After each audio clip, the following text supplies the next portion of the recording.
ọjọ́ ọgbà tí lẹ́jọ́ wọ́sà. I'm calling someone from Ife. Ọmọ Awóyọ̀dé ọ̀pá o lóògùn ọ̀sìn lọ́nìlé. Ọ̀pá o lóògùn ọ̀sìn lọ́lọ́kọ.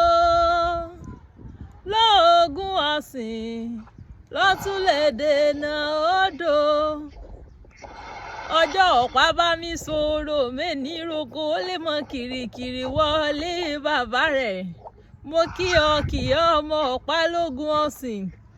Ọ̀pá ló nílé o, ọ̀pá ló mọ̀ lóko. Ọ̀pá lógún ọ̀sìn ló mọ̀ lè dènà odò. Ọjọ́ ọ̀pá tí lẹ́jọ́ wọ́sà lèrú ọ̀pá tí mi bà mí o. Ẹ ká sọ sá. God bless you. Amen. We love what you are doing.